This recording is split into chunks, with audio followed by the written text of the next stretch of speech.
Sa isang liblib na bayan sa Bagunbon, nabalot ng makapal na ulap at lumang mga punong baliti, umiikot ang mga kwento ng mga aswang. Sinasabing ang bawat kaluskos sa gabi ay buntot ng isang halimaw na nag-aabang na biktima.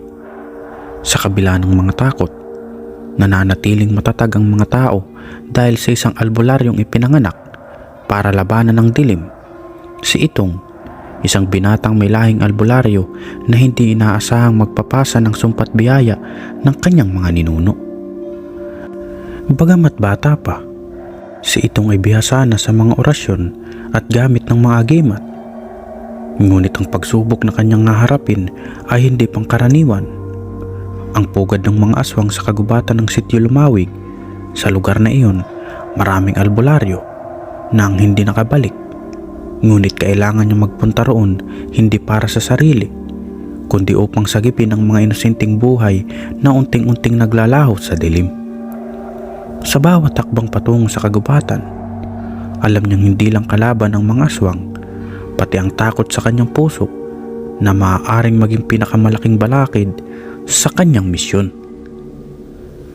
Bata pa lamang si Itong nang marinig niya sa kanyang lolo Dario ang tungkol sa kanilang angkan, isang lahing albularyo na itinakda para protektahan ang kanilang bayan mula sa mga halimaw. Hindi mo ito pwedeng takasan, Itong. Paulit-ulit na bilin ng kanyang lolo habang pinapakita ang isang sinaunang agimat na may ukit ng araw at buwan.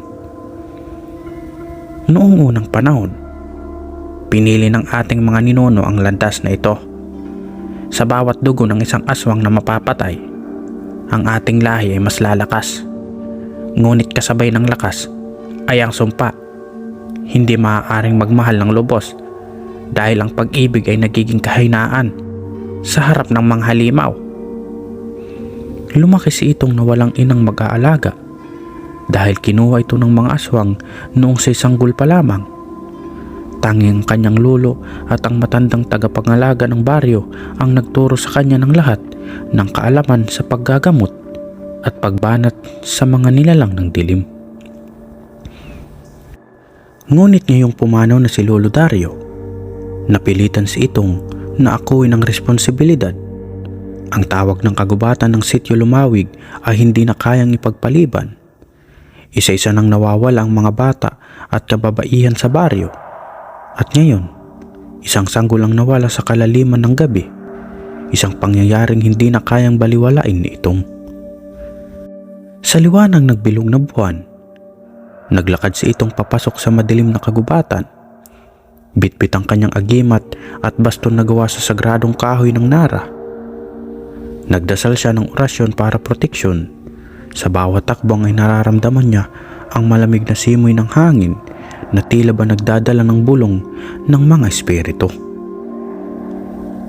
Hindi ka na makakabalik. Ang bulong ng hangin ay nagsanhi ng bigla ng pagkahinto. Nilingon niya ang paligid, ngunit puro anino lamang ng mga puno ang sumasalubong sa kanyang mga mata. Habang papalapit ng papalapit sa gitna ng kagubatan, napansin ni Itong ang kakaibang pagbabago sa paligid. Ang mga puno ay nagmistulang nagiging buhay. Ang mga dahon ay may matang nakatitig sa kanya. Dito niya naalala ang bilin ng kanyang lolo. Huwag kang magpapadala sa ilusyong dala ng mga engkanto. Panatilihin mong matibay ang iyong isip. Sa wakas, narating niya ang isang kuweba na balot ng madilim na enerhiya. Sa bunganga pa lang nito ay nararamdaman niya ang bigat ng presensya ng mga aswang. Pumasok siya, tanga ng basong may langis na niyog at tapal ng mga dahon ng sambong sa kanyang noo. Sa loob ng kuweba, nagmistulang parang ibang mundo. Ang lupa ay basa sa dugo at ang hangin ay mabaho na parang laman na nabubulok na katawan. Isa-isa niyang sinindihan ang mga kandilang puti upang linisin ang paligid. Ngunit isang halimaw ang biglang sumulpot mula sa dilim. Isang babaeng may mga pakpak na parang paniki at matang pula na nag-aalab. "Sino ka? Para humadlang sa amin?" Tanong ng aswang, Ang boses nito'y kumakalangsin tulad ng mga batingaw sa libingan. Hindi sumagot si Itong. Pagpos, humugot siya ng balisong na ibinigay ng kanyang lolo. Bawat galaw niya ay sinasamahan ng orasyon. Sa ngalan ng liwanag, ako ang magiging anino ng iyong pagkawasak. Sigaw niya, sabay banat ng balisong sa halimaw. Ngunit mabilis itong umiwas at lumipad sa ere. Nag-iwan ng alingawngaw ng halakhak. Tingnan natin kung hanggang saan ang tapang mo, batang albularyo. Hinagis ng halimaw ang isang itim na anino na nagmistulang sibat. Agad namang nakaiwas si Itong at sinubukang mag-orasyon ng proteksyon. Ngunit kasabay nito, lumabas ang marami pang nilalang mula sa likod ng mga bato. Mga halimaw na nagkakagulo, naglalaway sa kanyang dugo. Ang laban ay nagsimula ng matindi at sa bawat palo ng baston ni Itong sumasambulat ang liwanag na umaabot sa bawat sulok ng kuweba. Ngunit ramdam niyang nauubos na ang kanyang lakas. Alam niyang hindi siya maaaring sumuko, hindi sa ganong klaseng laban. Hihinga siya ng malalim at muling haharapin ang bawat halimaw. Kung ito ang aking tadhana, haharapin ko hanggang sa dulo. Nang makita nito ang dami ng mga halimaw na naglalabasan mula sa mga anino, napagtanto niyang hindi sapat ang kanyang lakas upang tapusin ang lahat ng ito ng mag-isa. Habang patuloy ang laban, naramdaman niyang mas lalong bumibigat ang bawat galaw. Tila ba sinasakal siya ng kadiliman ng lugar. Napaatras siya at huminga ng malalim. Inaalala ang mga aral ng kanyang lolo. Kapag dumating ang oras na tila hindi mo na kaya, alalahanin mo ang apoy na nagmumula sa loob mo. Iyan ang iyong pamana. Nilingon niya ang baston sa kanyang kamay. Napansin ang mga simbolo ng sinaunang albularyo na biglang nagliyab ng banayad na pula. Liwanag ng apoy. Gisingin mo ang kaluluwa ng mga nauna. Bulong ni Itong kasabay ng kanyang dasal. Nagliwanag ang baston, bumalot ang apoy sa katawan nito at parang humugot ng enerhiya mula sa paligid. Muling nagningning ang kanyang mga mata at sa bawat hampas ng baston, hindi na lamang liwanag ang lumalabas kundi nag-aalab na apoy na sumusunog sa mga halimaw. Ang mga aswang ay nagsimula na umatras. Ngunit ang babaeng may pakpak na paniki ay nagngingit-ngit sa galit. Hindi mo kami matatalo, bata. Kami ang mga halimaw ng dilim. At dito kami ang may kapangyarihan. Habang lumalapit ang babaeng halimaw, naaalala ni Itong ang isang espesyal na agimat na iniwan ng kanyang lolo bago ito pumanaw. Agimat na mahiwagang nag-uugnay sa matandang mundo ng mga engkanto at mga albularyo. Nasa ilalim ng kanyang kwintas ang maliit na palawit na yari sa ginto at bato ng jade. Agad niyang hinugot ito, hinawakan ng mahigpit at muling pumigkas ng dasal. Sa ngalan ng liwanag at lupa, sa ngalan ng langit at dagat, ipagkaloob mo sa akin ang lakas ng mga ninuno. Bigla siyang napalibutan ng isang matinding liwanag at ang mga halimaw ay nagsimula ng umurong. Napapaso sa lakas ng kanyang agimat. Ang babae ay nagngingit-ngit at nagbago ng anyo. Naging mas malaki, mas mabangis. Isang halimaw na hindi lamang gutom sa laman kundi sa kaluluwa mismo. Tingnan natin kung hanggang saan ang lakas po, albularyo. Sigaw ng halimaw sabay sugod kay Itong. Ngunit sa pagkakataong ito, hindi na umatras si Itong. Sa halip, sinalubong niya ang halimaw gamit ang buong lakas ng kanyang agimat at baston. Ang buong kuweba ay nagmistulang isang larangan ng apoy at liwanag. Sa bawat hampas ng baston ni Itong, lumilikha ito ng malakas na pagsabog ng enerhiya. Ang halimaw, sa kabila ng matinding kapangyarihan, ay nagsimula ng humina. Alam ni Itong na malapit na ang katapusan ng laban, ngunit alam din niyang hindi siya maaaring magpakampante. Nagtipon siya ng lahat ng kanyang lakas at tumutok sa isang huling dasal. Sa ngalan ng lahat ng albularyong lumaban sa dilim, tapusin nawa ang sumpa ng lugar na ito. Kasabay ng kanyang dasal, isang malaking liwanag ang sumabog mula sa kanyang katawan. Bumalot sa buong kuweba at sinunog ang lahat ng aswang na naroon. Ang halimaw na babae ay sumigaw ng napakalakas bago ito naglaho, kasabay ng paglakas ng mga anino sa paligid. Huminto si Itong, humihingal at basang-basa sa pawis.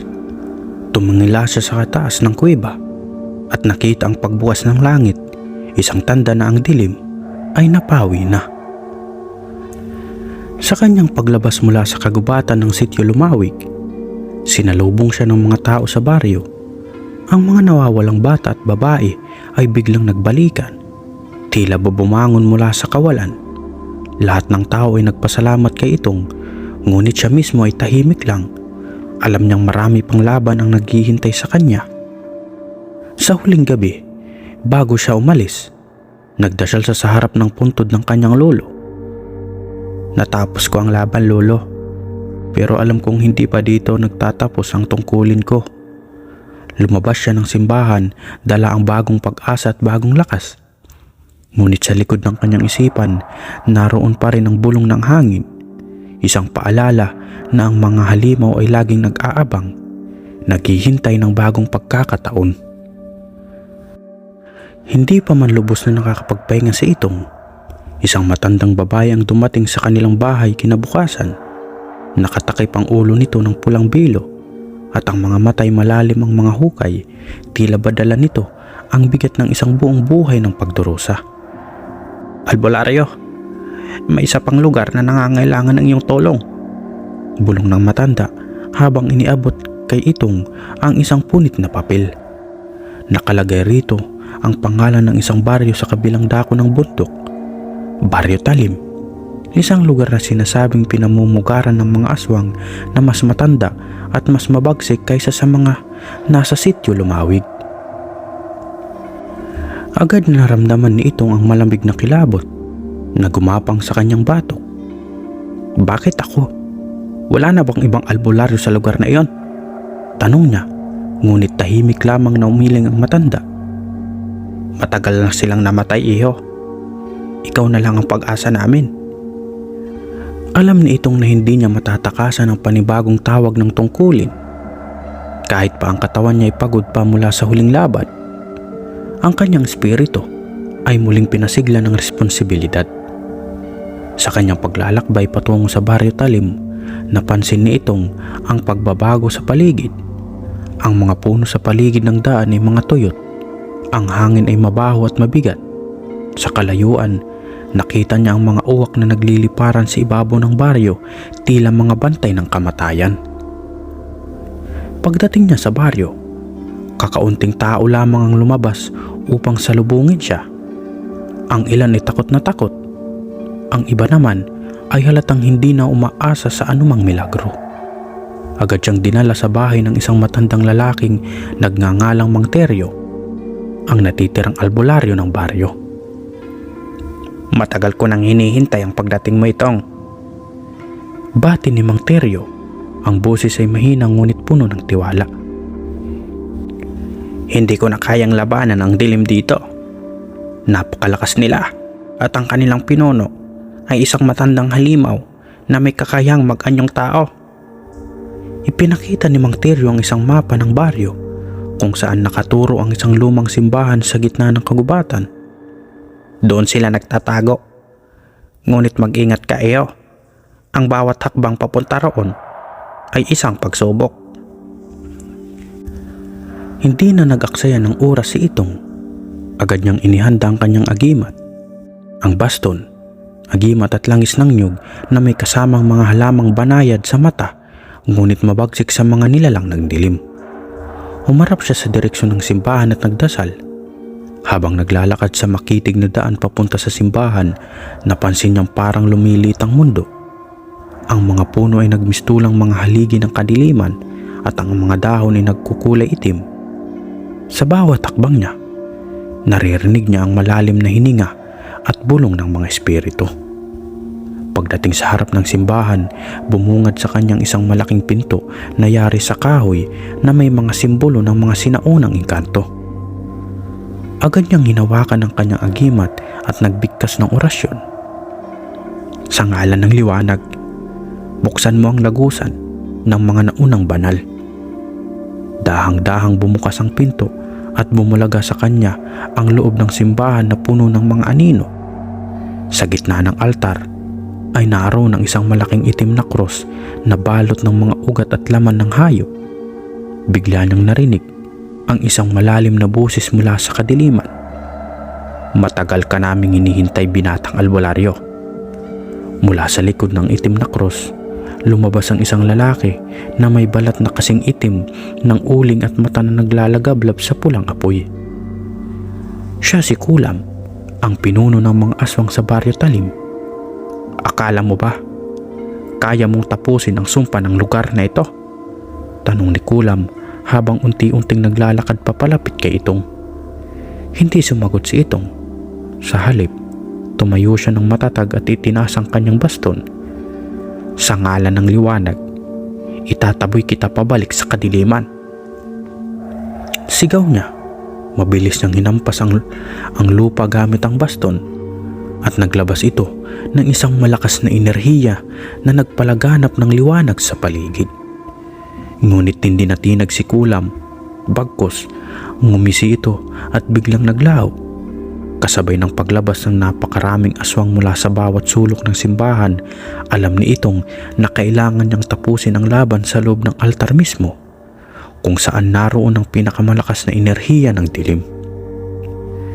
Muling nagtipon ng lakas si Itong at pumasok sa altar. Dala ang panalangin ng kanyang mga ninuno at ang tapang na dala ng kanyang dugo. Hindi ito ang katapusan. Ito ang simula ng aking pamana bilang binatang albularyo. Bulong niya sa sarili. Sa pagpasok nitong sa altar, ramdam niya ang bigat ng enerhiya ng dilim. Ang bawat hakbang ay parang humihigop sa kanyang lakas, ngunit hindi siya nagpatinag. Inalala niya ang mga itinuro ng kanyang lolo, ang pinakamalakas na orasyon na maaaring gamitin lamang kapag nalalapit na ang kamatayan. Orasyon ng mga ninuno. Buksan ang pintuan ng liwanag upang magapi ang kasamaan. Bulong ni Itong habang itinaas ang kanyang baston na nag-aalab pa rin sa apoy. Biglang lumitaw si Kulam sa harap niya. Muling bumalik sa kanyang anyong halimaw. Mas malaki ito ngayon. Ang katawan ay nababalutan ng mga itim na ugat na pumipintig sa bawat galaw. Huwag kang mangarap, bata. Ang lakas ng lugar na ito ay hindi mo kayang talunin. Sigaw ni Kulam habang umaatake gamit ang mga mahahabang kuko na tila bakal. Mabilis na iniwasan ni Itong ang atake at humampas ng baston sa lupa. Nalumika ng isang bilog na liwanag sa paligid. Bumangga si Kulam sa bilog at nanggit-ngit sa kasakit. Walang kwenta ang iyong mga orasyon dito. Muli nitong sigaw. Ngunit alam ni Itong na unti-unting humihina ang halimaw. Habang umiikot si Kulam sa labas ng bilog na liwanag, inalala ni Itong ang isang kwento ng kanyang lolo tungkol sa liwanag ng apoy. Isang sinaunang kapangyarihang nagmumula sa pinagsama-samang dasal ng mga albularyo. Kung makukuha niya ang lakas na iyon, maaaring magawa niyang tapusin si Kulam. Inilabas ni Itong ang kwintas sa kanyang suot na naglalaman ng mga maliit na piraso ng bato mula sa lumang altar na kanilang angkan. Hinawakan niya ito ng mahigpit at nagsimula ng dasal. Liwanag ng apoy, liwanag ng kaluluwa, dumaloy kayo sa akin, ang iyong banal na kapangyarihan upang harapin ang kadiliman. Biglang nagliyab ang kanyang katawan sa isang puting apoy. Ang kanyang baston ay nagbagong anyo, naging isang mahabang sibat na yari sa liwanag at apoy. Sa harap nito, napatigil si Kulam. Kita ang takot sa kanyang mga mata. Huwag! Hindi mo kayang kunin ang liwanag na iyan! Sigaw ng halimaw, ngunit huli na ang lahat. Mabilis na sumugod si Itong. Ang kanyang bawat galaw ay sinamahan ng apoy at liwanag na sumusunog sa bawat anino sa paligid. Tumalon siya sa ere at sinaksak si Kulam sa dibdib gamit ang kanyang sibat. Isang nakakabinging sigaw ang umalingaw sa simbahan at ang katawan ng halimaw ay nagsimulang maglaho sa alab ng liwanag. "Hindi mo ako matatalo," bulong ni Kulang bago ito tuluyang naglaho. Kasabay ng pagkawala ng halimaw, bumukas ang kisame ng simbahan at isang maputing liwanag ang bumalot sa buong lugar. Ang mga anino ay nawala at ang dating madilim na simbahan ay naging isang tahimik na banal na lugar muli. Napaupo si Itong, hingal na hingal. Alam niyang tapos na ang laban, ngunit ang kanyang katawan ay halos mawalan na ng lakas. Narinig niya ang mga bulong ng mga espiritu ng kanyang mga ninuno, nagpapasalamat sa kanyang tapang at sakripisyo. Sa paglabas ni Itong mula sa simbahan, sinalubong siya ng mga tao sa Baryo Talim. Ang kanilang mga mukha ay puno ng luha at pasasalamat. "Buhay na kami ulit, Albularyo. Salamat sa iyo," sabi ng isang matandang babae habang hawak ang kanyang mga apo. Ngunit si Itong ay tahimik lamang. Alam niyang hindi pa tapos ang kanyang tungkulin. Marami pang baryo, marami pang halimaw ang naghihintay sa dilim. Ngunit sa araw na iyon, isa siyang bayani. Lumakad siya pabalik sa kanyang baryo, dala ang mga bagong aral, bagong lakas, at bagong pananaw sa buhay. Siya si Itong, ang binatang albularyo, ang bantay sa dilim at liwanag ng pag-asa para sa mga tao sa ilalim ng anino ng mga halimaw. Matapos ang laban sa Baryo Talim, nagpa siya Itong bumalik sa kanilang bayan upang muling humingi ng payo mula sa puntod ng kanyang lolo. Ngunit bago pa man siya makabalik, isang grupo ng mga mandirigmang albularyo mula sa iba't ibang bahagi ng Visayas ang sumalubong sa kanya sa gitna ng kagubatan. "Binatang albularyo, kilala na ang pangalan mo," wika ng pinuno ng grupo, isang matandang lalaki na may dalang kris na kumikislap sa liwanag ng araw. "Kami ang mga tagapangalaga ng lihim ng kaalaman ng mga sinaunang albularyo. Alam naming mapalapit ka sa pagkuha ng pinakamalakas na anting-anting ng ating lahi." Nagulat si Itong. Hindi niya alam na may mas malaking lihim pa sa likod ng kanyang misyon. "Anong anting-anting ang sinasabi ninyo?" "Ang mutya ng banahaw," sagot ng isa sa mga mandirigma, isang makapangyarihang mutya na kayang bumuo ng pangalang laban sa lahat ng anyo ng dilim. Ngunit upang makuha ito, kailangan mong pumasa sa 3 pagsubok sa isang lugar na tinatawag na Pugad ng mga Aswang. Isang lugar kung saan nagtitipon ang pinakamatandang mga halimaw sa ating bayan. Nag-alinlangan si Itong, ngunit alam niyang ito ang kanyang tadhana. Kung ito ang paraan para mapanatili ang kapayapaan sa ating bayan, handa akong gawin ito, sabi niya sa sarili. Pagsapit ng gabi, dinala siya ng grupo sa isang lihim na daan patungo sa Pugad ng mga Aswang. Ang lugar ay nasa gitna ng isang makapal na kagubatan na napapalibutan ng mga puno na tila may sariling buhay. Ang hangin ay malamig at puno ng bulong ng mga espiritu. "Dito na tayo maghihiwalay, Itong," wika ng pinuno ng mga mandirigma. "Ikaw lamang ang makakapasok sa loob. Tandaan mo, hindi ito laban ng lakas, kundi laban ng puso't isipan." Huminga ng malalim si Itong bago pumasok sa loob ng pugad. Ang bawat takbang ay parang nagdadala ng bigat ng mundo sa kanyang mga balikat.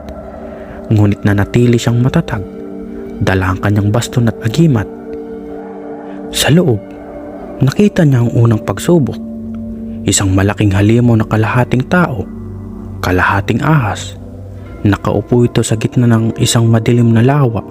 Ang mga mata nito'y kulay ginto at nagliliyab sa kadiliman. "Harapin mo ang iyong sariling takot," sabi ng halimaw habang unti-unting naglalakad patungo kay Itong. Napagtanto ni Itong na ang halimaw ay hindi isang ordinaryong nilalang. Ito ay sumasalamin sa kanyang pinakanatatagong takot, ang takot na nabigo at mawala sa dilim. Sa bawat takbang ng halimaw, nararamdaman niya ang lamig na bumabalot sa kanyang katawan. "Hindi ako natatakot sa iyo," sigaw ni Itong habang itinas ang kanyang baston. Ngunit sa halip na umatras, lumapit pa ang halimaw at biglang naglaho. Kasabay nito, bumulaga sa kanya ang mga imahe ng kanyang mga kabiguan, ang pagkamatay ng kanyang lolo, ang mga buhay na hindi na niligtas sa nakaraang laban. "Haharapin mo ba ang iyong kasalanan?" bulong ng isang busis sa kanyang isipan. Sa puntong iyon, naalala ni itong ang mga salita ng kanyang lolo. "Hindi kasalanan ang mabigo, kasalanan ang sumuko." Pumikit siya at nagdasal. Sa kanyang puso tinanggap niya ang kanyang mga pagkukulang at pinatawad ang sarili. Muling nagliwanag ang kanyang agimat at sa pagbukas ng kanyang mga mata, wala na ang halimaw. Isang pintuan ang lumitaw sa harap niya, ang daan patungo sa ikalawang pagsubok.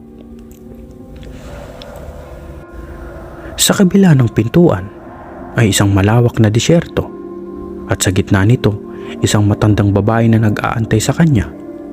Ito ang pagsubok ng pananampalataya. Sabi ng matanda, "Kailangan mong tumawid sa disyertong ito na walang tubig at pagkain at hindi mo alam kung gaano ito kalayo." Naglakad si itong nang walang alinlangan. Sa bawat takbang, nararamdaman niya ang init ng araw na tila sumusunog sa kanyang balat. Ngunit sa kabila ng pagod at uhaw, patuloy siyang nagdasal at umasa. "Hindi ako nag-iisa," bulong niya sa sarili. Pagkalipas ng ilang oras, bumagsak sa buhangin, halos nawalan ng pag-asa. Ngunit biglang narinig niya ang tinig ng kanyang lolo. "Huwag kang susuko, Itong. Ang pananampalataya ay hindi nakikita o nararamdaman nito." Napangiti si Itong. Muling tumayo at nagpatuloy sa paglalakad. Hindi nagtagal, nakita niya ang isang oasis sa kalayuan. Ito ang palatandaan na natapos na niya ang ikalawang pagsubok. Pagdating sa oasis, sinalubong siya ng isang batang babae na umiiyak. "Tulungan mo ako, kuya. May halimaw sa likod ng mga puno," sabi ng bata. Agad tumakbo si Itong patungo sa direksyon na itinuro ng bata. Ngunit sa kanya pagdating, nakita niyang isang napakalaking halimaw na handang lamunin ng bata. Walang pagdadalawang isip, itinulak niya ang bata palayo at hinarap ang halimaw, kahit pa alam niyang wala na siyang sapat na lakas. Sa huling sandali bago siya tamaan ng halimaw, muling nagliwanag ang kanyang agimat at ang isang malakas na enerhiya ang sumabog mula sa katawan. Ang halimaw ay naglaho at ang paligid ay nagliwanag. Narinig niya isang tinig mula sa langit. "Nagtagumpay ka, Itong. Napatunayan mo na handa kang magsakripisyo para sa iba. Ang mutya ng banahaw ay iyo na." Sa gitna ng liwanag, bumukas ang lupa at lumitaw ang isang pedestal na yari sa puting marmol. Sa ibabaw nito, isang maliit na kristal na kumikislap sa iba't ibang kulay, ang mutya ng banahaw. Sa paglapit nito, naramdaman niya ang kakaibang init na nagmumula sa mutya na tila nagpapalakas sa kanyang katawan at espiritu. Agad niyang kinuha ito at sa sandaling mahawakan niya ang mutya, bumalot sa kanyang ang isang malakas na liwanag na tila nag-uugnay sa kanya sa mga espiritu ng mga sinaunang albularyo. Narinig niya ang boses ng kanyang lolo. "Hawak mo na ngayon ang kapangyarihang magbibigay liwanag sa mga susunod na henerasyon. Gamitin mo ito sa tama." Huminga ng malalim si Itong. Dama ang bigat ng responsibilidad na kakaakibat ng mutya. "Hindi ko kayo bibiguin, lolo," bulong niya habang pinapasa ng bagong tungkulin. Lumabas si Itong mula sa pugad ng mga aswang, ngunit iba na ang kanyang anyo. Ang dating batang albularyo ay isa ng ganap na mangdirigma ng liwanag. Ang kanyang baston ay nagliliyab na sa banal na apoy at ang mutya ay nagmistulang puso ng kanyang bagong lakas. Sinalubong siya ng mga mandirigmang albularyo na nagdala sa kanya sa lugar. Kita sa kanilang mga mata ang paghanga at respeto. "Natapos mo ang mga pagsubok," sabi ng kanilang pinuno. "Ngayon, ikaw na ang magiging tagapagmana ng liwanag." "Hindi ko ito magagawa ng mag-isa," sagot nitong. Kailangan nating magkaisa upang labanan ang dilim na kumakalat sa buong bayan. Tumango ang mga albularyo. Tanda ng kanilang pagsang-ayon. Alam nilang nagsisimula pa lamang ang mas malaking laban. Pagbalik ni Itong sa kanilang bayan, isang hindi naasahang bisita ang naghihintay sa kanya. Isang matandang babae na may mga mata na tila mga bituin sa gabi. Binatang albularyo, hindi pa tapos ang iyong misyon. Ang mga aswang na natalo mo ay bahagi lamang ng isang mas malaking puwersa, sabi nito. Nabahala si Itong sa babala. Ano pa ang darating? Isang gabunan na mas matanda at mas mapagsik kaysa sa lahat ng halimaw na iyong hinarap. Siya ang ugat ng kasamaan sa lugar na ito. Kung hindi mo siya mapipigilan, magbabalik ang kadiliman. Hindi nagaksaya ng panahon si Itong. Pinaghandaan niya ang susunod na laban. Tinipon niya ang mga albularyo sa kanilang lugar at nagsimula ng isang ritual upang patahimikin ang mga espiritu at paghandaan ang laban sa gabunan. Dumating ang gabi ng pagsubok. Sa gitna ng kagubatan, lumitaw ang gabunan. Isang tambuhalang nilalang na may mga pakpak na tila mga espada at mga mata na nagliliyab sa pulang apoy. Ang kanyang boses ay parang dagundong ng kulog. Akala mo'y kaya mo kong talunin, batang albularyo. Itinaas nito ang kanyang sibat na yari sa liwanag at ang mutya ng banahaw. Hindi kita hayaang maghasik ng lagim, sigaw niya. Agad niyang inatake ang gabunan, ngunit mabilis itong umilag at nagpakawala ng itim na apoy na sumira sa mga puno sa paligid. Mabilis na nagbigay ng utos Itong sa mga kasama niyang albularyo. Buo ang bilog! Huwag hayaang makatakas ang halimaw. Sabay-sabay nilang inilabas ang kanilang mga agimat at nag-orasyon. Bumalot ang isang makinang na bilog sa paligid ng gabunan. Hindi niyo ako makukulong, sigaw ng gabunan, ngunit ramdam ni Itong ang paghina nito. Alam ni Itong na ito na ang huling pagkakataon. Kinuha niya ang mutya ng banahaw at inilagay ito sa gitna ng kanyang sibat. Muling nagdasal, ngunit ngayon ay kasama ang mga espiritu ng mga ninuno. Liwanag ng langit, pawiin ang kadiliman ng lupa. Naway maghari ang kapayapaan at liwanag sa lahat ng nilalang.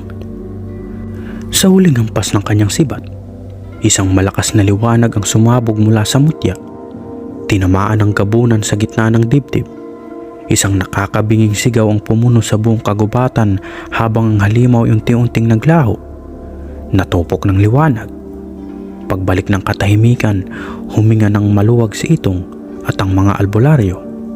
Alam nilang nagtagumpay sila, ngunit sa kabila ng lahat, ramdam nilang nagsisimula pa lamang ang kanilang tungkulin bilang mga tagapangalaga ng liwanag.